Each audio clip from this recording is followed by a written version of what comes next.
하오늘 뉴스에 다시 찾아주신 여러분께 감사드립니다. 하오늘 뉴스입니다. 시청자 여러분께서는 고바야시 제약의 결말이 인터넷에서 화제가 되고 있습니다.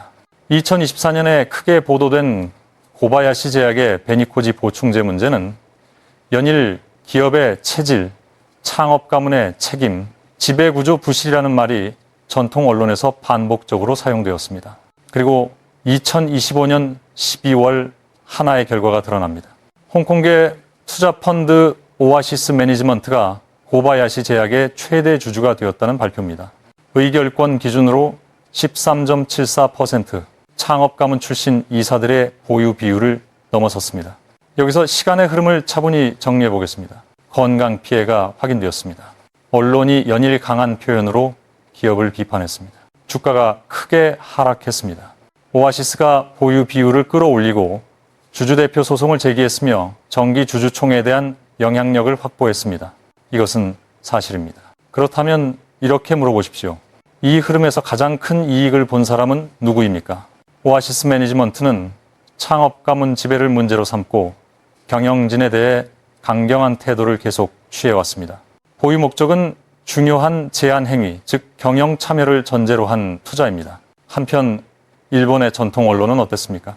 문제점을 냉정하게 검증했습니까? 경쟁 제품과의 비교는 충분했습니까? 해외 보충제 시장과의 구조 비교는 있었습니까? 주가와 인수 위험에 대한 언급은 있었습니까? 많은 보도는 감정을 부추기는 구도로 수렴되어 있었습니다. 여기서 중요한 것은 음모가 있었다고 단정하는 것이 아닙니다. 문제는 결과적으로 누구의 이익 구조를 만들었는가라는 관점입니다. 일본의 유력 기업이 신뢰를 잃고 주가가 떨어진 뒤 외국 자본에 대량으로 매수되는 이 구도는 과거에도 여러 번 반복되어 왔습니다. 언론이 정의의 고발자라고 생각하더라도 그 보도가 주가에 어떻게 영향을 주는지, 누가 사러 들어오는지, 일본 기업의 주도권이 어디로 가는지 거기까지 상상할 수 있었을까요? 소셜미디어에서는 이런 목소리가 퍼지고 있습니다. 경고한 대로였다. 결국 외국 자본에 빼앗겼다. 주가를 낮춰서 빼앗는 구도다. 감정론처럼 보일 수도 있습니다. 하지만 결과만 보면 부정하기 어려운 현실이 있습니다. 본래 언론의 역할은 무엇입니까? 두드려 패는 것이 아닙니다. 부수는 것도 아닙니다. 국익을 고려해 구조까지 전하는 것입니다. 기업의 불상사를 보도하지 말라는 이야기가 아닙니다. 그러나 누가 이득을 보는지, 일본 기업이 어떻게 되는지, 외국 자본의 움직임은 어떤지 이것을 말하지 않는 보도는 지나치게 한쪽이 비어 있습니다. 베니코지 문제의 결말은 우리에게 하나의 질문을 던지고 있습니다. 전통 언론은 누구를 위해 보도하고 있는가? 일본 기업을 지키기 위해서도 우리는 감정적인 제목이 아니라 결과와 구조를 볼 필요가 있습니다. 후생 노동성 책임져라. 진짜로 고바야시 제약의 대주주, 창업 가문 쪽으로 붙여줄 수는 없는 거냐? 외국 자본의 주식 취득 규제를 강화하지 않으면 일본 기업의 기술이나 길러온 브랜드가 전부 밖으로 빼앗긴다. 아, 그런 거였구나. 전통 언론이 한꺼번에 두들겨 패서 약해진 틈을 헐값에 두들겨 사들이면 전통 언론은 어느 나라와 손잡고 있는 걸까? 이 때문에 베니코지 소동이 있었던 것밖에 생각이 안 된다. 후생 노동성과 언론이 한 팀이 돼서 베니코지로 대소동을 치고 나서 이게 뭐냐, 이거 위험한 거 아니냐? 그렇구나. 그 소동은 이런 흐름을 만들어내기 위한 거였던 건가? 12씩이라도 250만 명의 일본 개인이 사면 13% 이상 보유하게 됩니다. 소동 이후 실적이나 자산은 알고도 움직이지 않는 사이에 홍콩 펀드가 12월에 매수를 늘려 최대 주주가 되었으니 기부한다는 마음으로 주식을 사는 것도 좋을지 모릅니다. 이거 베니코지 사건이 있었던 다음 달부터 인수가 온다고 계속 말 나오던 그거잖아. 해버렸네. 이건 그 소동 때의 정부와 관청이다. 준일본 기업인데 이건 안 되지. 자본주의로서는 맞을지도 모르지만 일본 기업 약화의 입구가 될 것 같다. 게다가 제약회사잖아. 일본 국민으로서 고바야시 제약을 지키지 못한 것 미안하고 분하게 생각한다. 고바야시 제약을 지켜온 사람들의 마음은 어떨까? 또 비슷한 일이 생기면 어떻게 해야 하나? 자본주의인 지금 세상은 바꿀 수 없다. 베니코지 문제의 노림수는 이거였나? 아쉽다. 여러모로 이상하다고 느꼈다. 아직 실태가 제대로 다져지지 않은 상태에서 언론이 대소동, TV가 연일 다루고 마치 고바야시 제약 괴롭힘 같았다.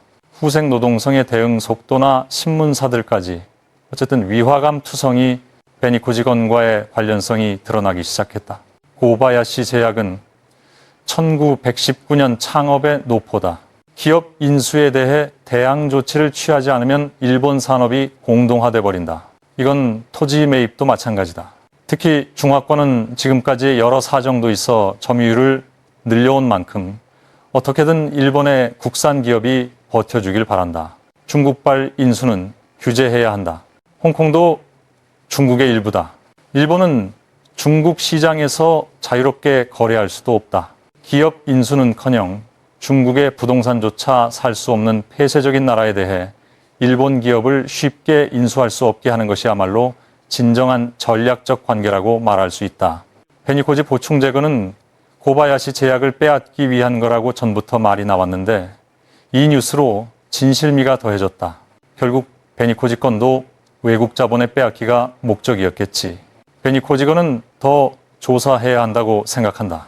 이렇게 일본의 유력 기업은 중화권에 빼앗겨간다. 메가솔라 건설에 반대한 사람이든 연예인이든 전혀 관계없는 스캔들로 집요하게 몰아붙여 강제로 경영권으로 연결시킨다. 전통 언론이 인상 조작에 의한 여론 유도를 실행하는 일이 최근 두드러지게 늘었다. 광고로는 돈이 안 되게 되자 정치 공작과 언론을 악용한 조작 보도로 여론을 유도하고 그 성공 보수로 돈을 버는 사업 방식으로 바뀐 것이라고 확신한다. 사람은 생활 습관을 쉽게 바꾸지 않지만 고바야시 제약 제품은 무엇이든 한 번 쓰면 재구매자가 되는 매력이 있다. 목에 뿌리는 스프레이, 안경 클리너, 핫팩, 무엇이든 사용성이 좋아 반복 구매하고 있다. 중화권에서도 인기가 높은 압도적인 제품 라인업인데 기업 가치를 떨어뜨리고 있을 때가 아니다. 지금은 기업이 버텨야 할 때라고 생각한다. 고바야시 제약에 한정되지 않고 창업 이래 회사의 발전과 직원들을 위해 개발의 절차 탁마하며 피가 스며드는 노력으로 쌓아온 실적과 신용을 창업자와 그 회사를 이어받은 사람들은 얼마나 억울하겠는가 하고 짐작한다. 준일본 기업이 밖에 주식을 팔려 배당이 밖으로 흘러가고 일본 기업의 신용이 밖에 의해 사들여지는 것이 정말 좋은 일인지 참으로 허탈하다. 솔직히 고바야시 제약권은 그렇게 되겠지라는 감상밖에 없다. 베니코지 문제가 터지자마자 주가가 떨어지고 연일 와이드쇼에서 얻어맞아 기업이 바닥으로 떨어졌다. 그 결과가 무엇인가? 외국계 펀드가 최대 주주가 됐다. 누가 이득을 받는지 생각하면 구도는 너무나도 알기 쉽다. 음모론으로 만들고 싶은 게 아니다. 하지만 결과만 보면 일본 기업이 약해진 틈을 잡힌 것이다. 그게 사실이다. 해외 자본 유치를 강화해온 정부의 움직임이 이런 결과를 불러왔던 것이라고 생각한다. 노포의 장점도 있는 한편 동족 경영으로 경직된 면도 있지 않겠는가. 고충제 사건의 보상도 아직 충분하다고 말하기 어려운 가운데 홍콩의 표적이 된 것이니 이대로 최대 주주 자리를 넘길지 맞설지 판단이 갈릴 것이다. 최근 홍콩에 대한 중국 본토의 지배를 생각하면 그다지 바람직한 상대라고는 보기 어렵다. 앞으로 어떻게 할지 새해 이후의 움직임을 지켜보고 싶다. 언론은 기업의 책임과 지배 구조를 연호했지만 그 다음 이야기는 아무도 하지 않았다. 주가가 어떻게 될지, 인수 위험은 어떤지, 일본 기업의 주도권이 어디로 갈지 그것을 말하지 않고 정의로운 척하며 두드려 패기만 하는 것이 보도로서 정말 건전한가 의문이다. 고바야시 제약이 좋고 나쁘고 이전에 일본 기업이 이렇게 잘려나가는 구조를 방치해도 되는가? 일본산 의약품의 신뢰도는 높고 매출 규모도 상당히 크다. 자국에서 개발해도 안전성에 문제가 있고 개발까지의 비용과 시간이 많이 든다. 그래서 앞으로 일본 회사의 인수에 시선이 꽂힐 거라고 생각한다. 일본 회사는 쉽게 빼앗긴다. 게다가 불투명한 방식으로 베니코지 문제 자체는 검증되어야 했다. 하지만 그 과열 보도는 비정상이었다. 실태가 보이지 않는 단계에서 분위기, 일색, 냉정한 비교와 검증은 없고 현장의 공기만 앞서갔다. 그 결과 주가는 떨어지고 외국계 펀드가 움직이기 쉬운 환경이 갖춰졌다. 이걸 우연이라고 단정할 수 있는 사람은 기본을 너무 놓치고 있다고 생각한다. 엔저로 시가총액이 내려가 있으면 외국계 펀드에겐 절호의 수확터다. 게다가 제약의 노하우와 설비가 있다면 자회사화하고 싶은 회사는 그럭저럭 있을 것이다. 이쪽에서 먼저 치고 나갈 수 있는 기업은 없다. 어리석은 경제정책에 길들여져 다리 힘이 약해진 일본이 돈 앞에서 무너지는 발소리가 들려올 것 같다. 음모론이라고 잘라내는 건 쉽지만 누가 이득을 받는지를 보는 건 음모도 무엇도 아니다. 오아시스 매니지먼트는 처음부터 경영 참여를 목적으로 했다. 주주 대표 소송도 제기해 영향력을 키웠다. 그 전 단계에서 주가가 크게 떨어지는 이벤트가 있었다. 이건 그저 사실이 쌓여온 것뿐이다. 고바야시 제약의 베니코지 문제는 결국 사망 사례와의 인과관계가 인정되지 않았다는 말도 있지 않나.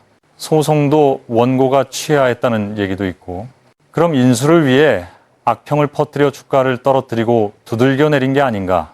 일본 기업이 노려지고 있는 걸지도 모른다. 고바야시 제약은 열심히 했다고 생각한다. 하지만 안 됐나. 응원했는데. 일본의 전통 언론은 감시자라고 생각할지 몰라도 실제로는 시장에 영향을 주는 거대한 행위자이기도 하다. 보도 하나로 주가가 움직이고 기업의 명운이 바뀐다. 그 자각이 어디까지 있는지도. 고바야시 제약 건으로 드러난 것은 기업 불상사보다도 보도와 여론의 거리감이 지닌 위험함이라고 생각한다. 결국 이거다. 일본 창업의 유력 기업을 해외에 싸게 넘기기 위한 베니코지 문제. 이득을 본 것은 홍콩계, 손실을 본 것은 고바야시 가문이며 일본 경제와 일본의 소비자다. 대주주가 기업에 영향을 주어 지금까지의 일본 특유의 방식을 바꿔갈 것이다. 외국 자본에 사들여지는 게 나쁜가? 라고 하면 자본주의에서는 정답일지도 모른다. 하지만 일본에서 길러온 브랜드, 기술, 인재가 위기의 타이밍에 한꺼번에 주도권을 잃는 것을 그저 바라보기만 해도 되는가? 제약회사라는 성격을 생각하면 더욱 신중해야 했던 것 아닌가 싶다. 조용히 외국 자본이 다가오고 있다. 한때는 유럽과 미국이었던 외국계가 아시아로 바뀌어가는 중이다. 역시 독재 지배의 중국은 속내를 읽기 어려우니 국내 기업이 쉽게 인수되지 않도록 하는 장치를 고민해야 할 때가 왔다고 생각한다. 이번 건에서 가장 우려되는 것은 행정과 언론의 거리감, 후생노동성의 대응 속도, 언론의 일제 보도, 그리고 그 이후의 결말까지 포함해보면 결과적으로 누구를 지키고 누구를 잘랐는지가 보이게 된다는 점이다. 의도가 있었는지는 별개로 구조로서는 매우 위험하다. 일본 기업의 종합력이 외국계 투자회사의 돈벌이를 위해 분할 매각된다. 수익이 나지 않는 사업이라도 회사로서 다른 사업을 위해 도움이 되는 것들이 있다. 하지만 외국계는 아무 생각 없이 수익이 나지 않는 사업을 잘라낸다. 그 결과 종합력이 발휘되지 못하고 기업 전체가 약화되며 차례차례 분할되어 매각되어 가게 된다. 일본 기업에 100년이 넘는 역사가 있는 회사가 많은 것은 종합력을 가지고 경영해 왔기 때문이기도 하다. 그런데 그걸 이해하지 못한 채 눈앞의 욕심으로 투자 운운하는 자들에게 일본이 짓밟히는 것은 막아야 한다. 고바야시 제약은 두드려 패도 되는 기업이었는가? 만약 같은 일이 다른 일본 기업에서 일어난다면 어떻게 될까? 이번 선례가 생김으로써 밖에서 보면 일본 기업은 언론에 맞으면 싸게 살 수 있다는 성공 경험이 되어버린 것 아닐까? 그게 가장 무섭다. 소셜미디어에서 결국 이렇게 된다고들 말했지 라는 목소리가 많은 것도 무리가 아니다. 사후적으로 보면 소동의 흐름과 결과가 너무나도 일직선이다. 감정론이 아니라 구조로 보면 이것은 일본 기업 전체의 문제다. 고바야시 제약 이야기로 끝내버리면 또 같은 일이 벌어진다. 진짜로 묻는 것은 고바야시 제약의 옳고 그름이 아니다. 일본의 언론은 누구를 위해 보도하고 있는가? 누가 이득을 보는 구조를 만들고 있는가? 기업 불상사를 보도하지 말라는 게 아니다. 하지만 보도한다면 그 다음까지 책임을 져야 한다고 생각한다. 그렇지 않으면 일본 기업은 앞으로도 같은 일을 당할 것이다. 하오늘 뉴스의 오늘 방송은 여기서 잠시 마치겠습니다. 하오늘 뉴스는 여러분의 소중한 댓글을 언제나 기다리고 있습니다. 시청해 주셔서 감사합니다. 안녕히 계세요. 다음 방송에서 다시 뵙겠습니다.